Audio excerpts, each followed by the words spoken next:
അസ്സലാമലൈക്കും. ഞങ്ങൾ പുതിയ വീഡിയോയിലേക്ക് സ്വാഗതം. ഞങ്ങൾ ഇന്നിൻ്റെ മൂത്തമ്മക്ക് ഗിഫ്റ്റ് മേടിച്ചാൽ പോവാണ്. ഞങ്ങളും ഉള്ള എൻ്റെ അമ്മ മാത്രമേ പോകുന്നത്. റച്ചുകാക്കും തറാട്ടിലാണ്. ഞങ്ങൾ തറാട്ടിൽ പോവാണ്. ഞങ്ങൾ വീഡിയോ ആദ്യമായിട്ട് കാണുന്നവരാണെങ്കിൽ ലൈക്ക് ചെയ്യുക, സബ്സ്ക്രൈബ് ചെയ്യുക, ഷെയർ ചെയ്യുക, കമൻറ്റ് ചെയ്യുക, സപ്പോർട്ട് ചെയ്യുക, ബെൽ ബട്ടൺ ക്ലിക്ക് ചെയ്യുക. വണ്ടിയിൽ കുറെ സാധനങ്ങളുണ്ട്. ഈ സാധനങ്ങളൊക്കെ എൻ്റെ ആപ്പാന്റെ കടിയിലത്തെ സാധനങ്ങളാണ്. ആപ്പാന്റെ കടിയിലെത്തിച്ച് കാണും. അങ്ങനെ സാധനങ്ങളൊക്കെ കടിയിലാക്കി ഞങ്ങൾ ഇറങ്ങി അവിടുന്ന് ഇവര് തറവാട്ടിക്ക് ആക്കിയിട്ട് ഞങ്ങൾ പോകും. പിട്ടാപ്പള്ളിയിൽ ഏജൻസീസ്. അങ്ങനെ ഞങ്ങള് പെരയിൽ ഇവരെ ഇറക്കി കൊടുക്കാൻ വേണ്ടി പോന്നു. കൊണ്ട് അവിടെ എല്ലാരും കടന്നുറങ്ങിക്കാൻ തോന്നുന്നു. അങ്ങനെ ഓല പെരയിൽ ഇറക്കിയിട്ട് ഞങ്ങൾ അങ്ങാടിപ്പുറത്തേക്ക് പോവുകയാണ്. സാധനം നോക്കാൻ വേണ്ടിയിട്ട്. എന്താ സാധനം എന്ന് ചോദിച്ചാൽ അവിടെ എത്തിയിട്ട് തടുക്കണിച്ച് കാണാം. അതാ പോയും കൊണ്ടിരിക്കുന്നു. നല്ല മഴയല്ലേ, റോട്ടിലൊക്കെ ആകെ വെള്ളമാണ്. ആകെ വെള്ളം നിറഞ്ഞിക്കണു. അങ്ങാടിപ്പുറത്ത് ബ്ലോക്കാണെന്ന് എഴുതിയിട്ട് പാലത്തിൻ്റെ താഴെ വണ്ടി കൊണ്ടുപോയിട്ടെങ്ങാണ്ട് അങ്ങനെ അങ്ങോട്ട് നടക്കാൻ വിചാരിച്ചിട്ടാണ്. അപ്പോൾ അവിടെ എത്തിയിട്ട് കാണാം. അങ്ങാടിപ്പുറത്ത് എന്താണ് ബ്ലോക്ക് ഇല്ലാന്നാ തോന്നുന്നത്. ഏതായാലും പാലത്തിൻ്റെ ചോട്ടിക്ക് വണ്ടിയിട്ട് വന്നിക്കണം. അപ്പോൾ വണ്ടി ഇവിടെ എവിടെയെങ്കിലും പാർക്ക് ചെയ്തിട്ട് ഞങ്ങൾ അങ്ങോട്ട് പോകും. ഇവിടെ പാർക്ക് ചെയ്തിട്ട് അങ്ങോട്ട് നടക്കണം. ഇവിടുന്ന് കുറച്ച് അങ്ങോട്ട് നടക്കാണ്ട് കടൻ്റെ അവിടേക്ക്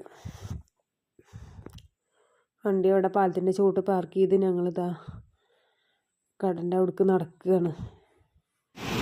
ഒരു ബ്ലോക്കുമില്ല. ബ്ലോക്ക് ഉണ്ടാവും കരുതിയിട്ട് വണ്ടി പാലത്തിൻ്റെ ചോട്ടിലിട്ടാണ്ട് പോകുന്നു. വന്ന് നോക്കുമ്പോൾ ഒരു ബ്ലോക്കുമില്ല. ഞങ്ങൾ അവിടുന്ന് ഇങ്ങോട്ട് ഇത് പറ്റാൻ നടന്നു. അങ്ങനെ ഞങ്ങൾ പിട്ടാപ്പള്ളി ഏജൻസീസൊക്കെ എത്തിക്കണം. സാധനങ്ങളൊക്കെ നോക്കിയിട്ട് കാണിച്ചു തരാം.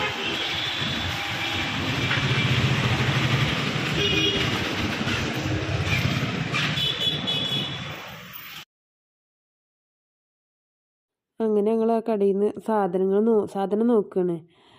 ഫ്രിഡ്ജ് എടുക്കണം എന്നാണ് വിചാരിച്ചിരിക്കണത്. ഫ്രിഡ്ജുകളൊക്കെ ഇങ്ങനെ നോക്കിക്കൊണ്ടിരിക്കുകയാണ്. ബ്ലാക്ക് ഫ്രിഡ്ജാണ് ഞങ്ങൾ കരുതിയിരിക്കണത്. ഇതിൻ്റെ കാര്യങ്ങളൊക്കെ ചോദിച്ചറിഞ്ഞാണ്ട് ഇതെടുക്കാൻ വിചാരിച്ചിരിക്കണോ. ഇത് ഞങ്ങൾക്ക് രണ്ടാക്കും. ഞങ്ങൾ പിന്നെ ബ്ലാക്ക് ഫ്രിഡ്ജ് തന്നെയാണ് ഉറപ്പിച്ചു. പിന്നെ അതിൻ്റെ വിലയും കാര്യങ്ങളൊക്കെ ചോദിച്ചറിയണം. ചേച്ചി വില കൂട്ടി പറയുമ്പോൾ ആശിക്ക് വില കുറച്ച് പറയും. ഒരു രണ്ടാളും അങ്ങനെ അങ്ങോട്ടും ഇങ്ങോട്ടും വില കൂട്ടിയും കുറച്ചും കൊണ്ട് നിന്നുകൊണ്ട് പിന്നെ ഒരു വിലക്കാണ് ഉറപ്പിച്ച് ഞങ്ങളത് എടുത്തു. അതിൻ്റെ കാര്യങ്ങളൊക്കെ ശരിയാക്കി. അപ്പം ഞാനവിടെ വെറുതെ നിന്നപ്പോൾ ഞാൻ വെറുതെ ഇങ്ങനെ ഷൂട്ട് ചെയ്തതാണ് അവിടെയുള്ള സാധനങ്ങളൊക്കെ. എന്നിട്ട് പിന്നെ ചേച്ചി പറഞ്ഞ ഒരു ഗിഫ്റ്റ് ഉണ്ട് ഇതിൻ്റെ അപ്പം ഫ്രിഡ്ജിൻ്റെ അപ്പം ഗിഫ്റ്റ് ഉണ്ട് പറഞ്ഞിട്ട് ചേച്ചി ഗിഫ്റ്റ് എടുക്കാൻ പോയിക്കണം. അവിടുന്ന് ചേച്ചി ഗിഫ്റ്റ് എടുക്കാൻ പോവുകയാണ്. അപ്പം ഞാൻ ചോദിച്ചിട്ട് ചേച്ചിനോട് വേറെ എന്താ ഗിഫ്റ്റ് എന്ന് ചോദിച്ചു. ആദ്യം പറഞ്ഞ ചട്ടിയാണ് പറഞ്ഞിട്ട് ചട്ടി കാണിച്ചു തന്നു. പിന്നെ വേറെ എന്താന്ന് ചോദിച്ചപ്പോൾ ചേച്ചി അത് നോക്കാൻ വേണ്ടി പോയിക്കുന്നു. പിന്നെ ഞങ്ങൾ ആ ചട്ടി തന്നെയാണ് ഉറപ്പിച്ചങ്ങാണ്ട് ആ ചട്ടി എടുത്ത് കണ്ട് പോകുന്നു. ഞങ്ങൾ വരുമ്പോൾ അങ്ങാടി പുറത്തൊരു ബ്ലോക്കും ഉണ്ടായിരുന്നില്ല. പോകാനായപ്പോഴത്തേനും ബ്ലോക്ക് പെരിന്തൽമണ്ണ എത്തിക്കണം. നല്ല ബ്ലോക്കാണ്. പിന്നെ ഞാൻ അവിടുന്ന് ബസ് കയറി തിരുവക്കാട്ടേക്ക് ബസ് കയറി പോന്നു. ആശിക അങ്ങനെ അവിടുന്ന് ജിമ്മിനും പോവുക ചെയ്ത്. ഞാൻ ആ ബസ്സിൽ കയറി അങ്ങനെ പോന്നു. അപ്പം ഞാൻ ബസ് ഇറങ്ങിങ്ങാണ്ട് തറവാട്ടിക്ക് പോവുകയാണ്. ഓലവിടെ ഞാൻ ആക്കിങ്ങാണ്ട് പോയതല്ലേന്നോ. അപ്പോൾ ഓലടുത്തേക്കാണ് പോണത്. അപ്പം ഇന്നത്തെ വീഡിയോ ഇത്രയൊക്കെ ഉള്ളൂ. അപ്പോൾ ഓക്കെ, ബായ്, അസ്സലാമു അലൈക്കും.